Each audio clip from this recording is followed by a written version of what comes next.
What what did you see from Tyus down the stretch? The plays he was able to make to kind of help close things up.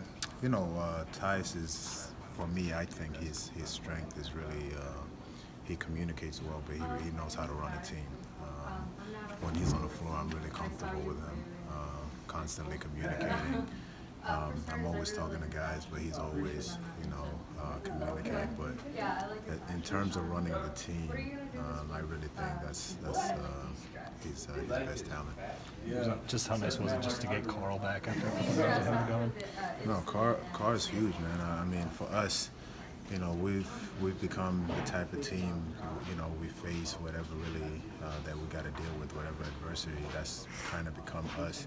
I always say, as a team, having an identity, knowing who you are as a team always helps. And I think beginning of the year, there was a lot going on, and I don't think we really understood, or we never figured out who we really are. We just played games. I think now we're trying to, fight for the playoffs, but every game, even the last game in Milwaukee on the back-to-back after the break, I really thought we played hard. Since Ryan took over, there's games that, we could have won, but, for the fans, I honestly believe as a team, we're playing harder. Guys playing a lot of minutes, not a lot of minutes, guys are coming in, and when you build that kind of atmosphere, I think everyone in the locker room kind of understands it now. So if somebody doesn't play hard, I think, fans can tell it stands out. Is that just the identity right now, that you just are going to play hard and anybody can chip in? And yeah, we're comfortable with anyone. Having Cat back, obviously, we're a better team. But when he was out, Taj having two big games for us, we weren't surprised at all. Or Anthony Tolliver stepping up and hitting shots, we're not surprised at all.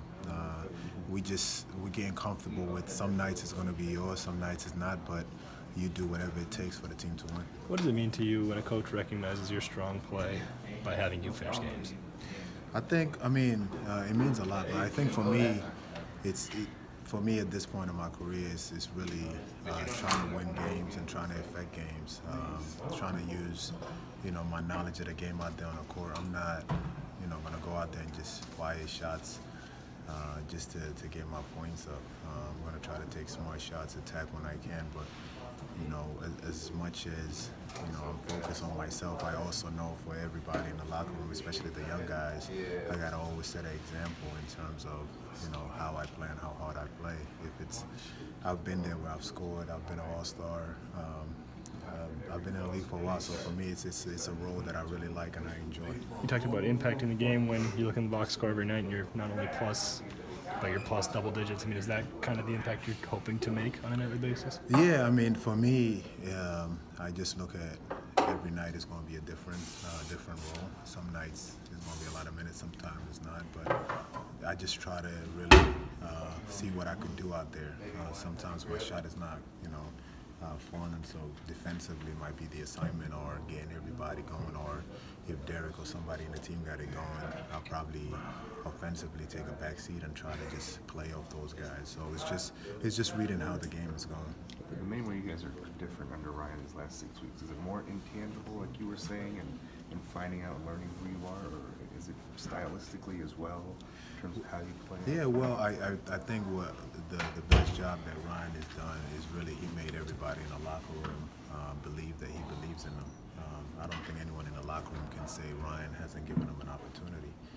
Everybody's having an opportunity. Like, we were all so happy for what's his name, Kata, to play last game, to get in the game, and even just when he scored, everybody was up and happy because we know how hard he's been going. But for Ryan to trust in him and put him on the thing, now he's for a rookie, he's excited and he can't wait for the opportunity. Well, it seems like Ryan has some conversations with you during the game. Are you appreciating just kind of the give and take that you are able to have that communication? Yeah, no, definitely. We communicate throughout the game, even before the game and after the game. I just tell him what I see. He tells me what he sees. Most of the time, we're really thinking of the same thing, or what play, or if somebody's got it going. Like today earlier, he wanted to put me on earlier back in the first half, and I just said, those guys can close it out, and we had a double-digit lead, and that's that's what we wanted. Back in, early in the season, we would have went into halftime up 4 or maybe up 3, but that's really a huge part of the game. They made a run, but we had a huge lead today, and they couldn't come back to it. Have you ever had that type of communication with a coach? As good as with Ryan, I would say no. I think with Tibbs earlier in Chicago, I did a lot of communicating with him. It was this year I did a lot of communicating, but obviously I wasn't on the court, so it's different. But I would say Ryan is pretty much on and off the court. With Tibbs back in Chicago, I really didn't talk much off the court. Everything was what I saw on the court. So I would say probably 4 out of 5 now, Luol. Is it just nice to feel like maybe you're finding a rhythm as a team and playing good basketball, I guess, when it matters most?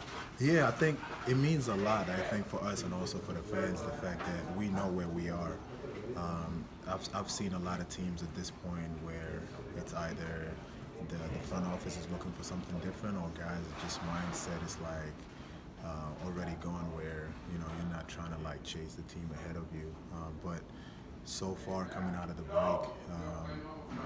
I like what I saw, and even before the break, we had a little stretch there where we were struggling with injuries, but now we're going to have more guys back hopefully, but every game is going to be different. These next 2 games are big for us. So the next 3 games, I think there's 3 away.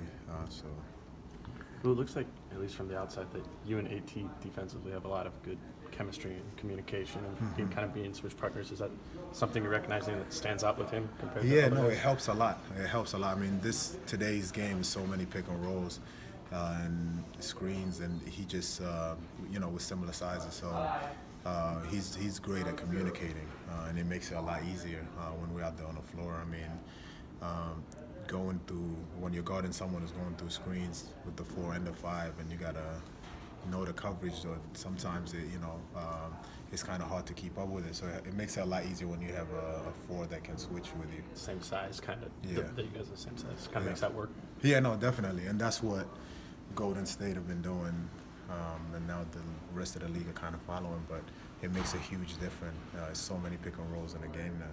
Lou, there was a point in the game where Ryan ran from like mid-court all the way down to you to say something. I mean, I've never seen that. Is that symbolic of a lot of what you're talking about communication? Yeah, and that's exactly what I said earlier. That was in the first half, I think. Yeah. Yeah, and he tried to put me back in, and I told him, those guys can close it out. Not making excuses that I was tired or anything. Yeah. No, I really felt the momentum of the game. Those guys had it going, and when Cat came back in the game, I saw he was so aggressive. And when he's that aggressive, we build that lead. I wanted the guys to just finish it off. I could have came in and kind of messed up the rhythm a little bit, and we were able to go in with double digit. You did still close it out, though. You did still close it out. 28 seconds. Right? Yeah, well, I came in. Yeah, I came in because they put a shooter in, and we wanted to switch that screen. So. Really quick, a little off topic. You spent 1 year at Duke, obviously. This is coming up again now. The Players Association. Do you think college players or high school players should be able to come right into the NBA if they're able to? No, definitely. I've always thought that. I think people may not believe it, but I think it really affects the game better. You have so many guys now in high school who so many people are telling them they're one and done, and they could be one and done. But in their mindset, they think they're one and done. So when they go to college, they could average maybe lower than 10 points and not really focus on their development.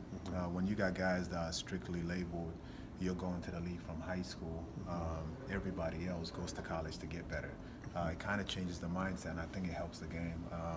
And it's up to teams. If you don't want a guy from high school, just take the guys from college. So my biggest thing is I really think it helps the game when you have 2 or 3 guys who are just better than everyone, and everybody in the league wants them from high school. And everybody else, you're going to school and you're treated just like every other player. You could be 1 year, you could be 2 years. My case, when I came out of high school, right away I knew I needed college. People said I should have came out, but I knew I needed college. And when I went to college, I wasn't sure that if I didn't play well, I would get drafted. So it took me, everything. I invested all my effort into getting better while I was in college. Cool.